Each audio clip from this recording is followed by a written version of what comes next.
Hello, my name is Parker Jennings. This is my persuasive speech, and these are my audience members. Hey, my name's Joshua Wolf. Hey, my name's Callie Tucker. My name's Banks Tucker. Peggy Jennings. Madison Womble. Imagine you're at home eating a holiday dinner with your family, and your uncle begins to suffer a heart attack.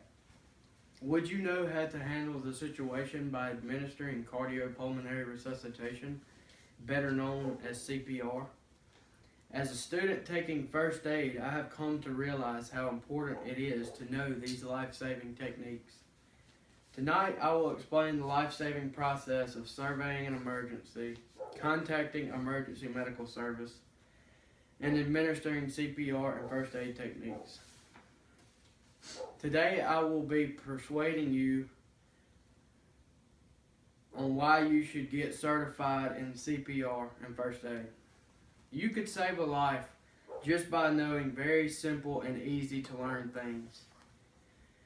88% of cardiac arrests happen at home when someone goes in cardiac arrest. It's not enough time for an ambulance to get to them. If you do not start compressions, then there is no oxygenated blood going through their body to their vital organs, and the organs start to die when the minutes are going by.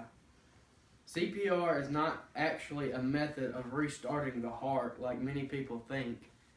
It is actually just moving oxygenated blood to the vital organs so the organs don't die.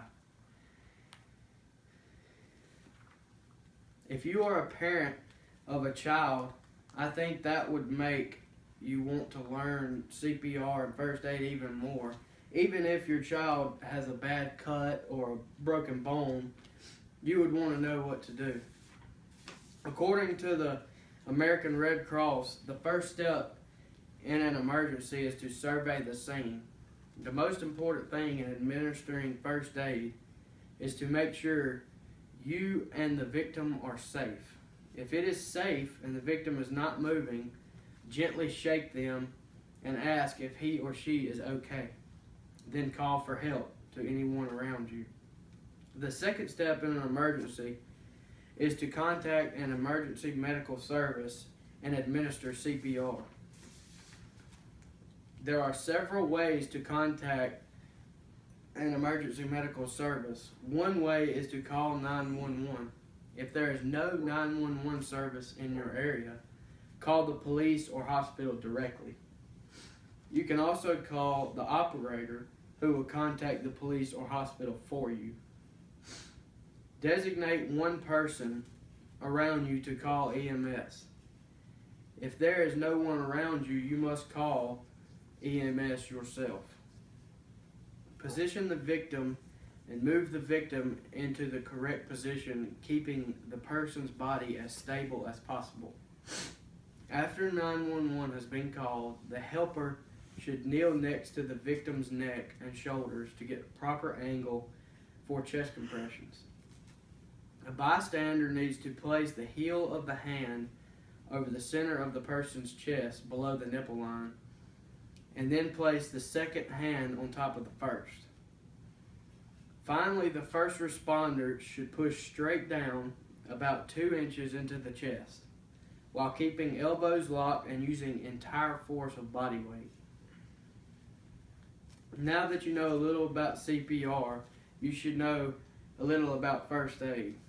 Basic first aid refers to the initial process of assessing and addressing the needs of someone who has been injured or is in psychological distress due to choking, a heart attack, allergic reactions, drugs, or other medical emergencies.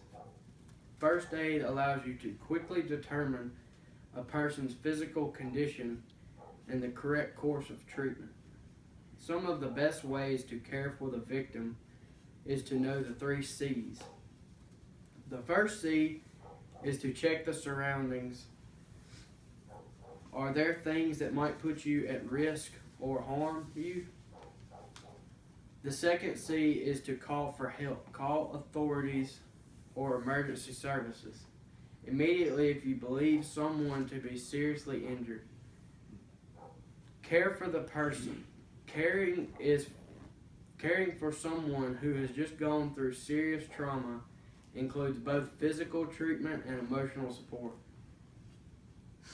Remember to stay calm and try to be reassuring. Let the person know that help is on its way and everything will be alright. You can easily find first aid and CPR classes at your local hospitals and even on the internet. Now that you know a little about first aid and CPR, I hope it has persuaded you to get certified yourself, so maybe one day you could save a life. This is the book that I used to get certified and currently using. Thank you for watching my persuasive speech, and these are my audience members.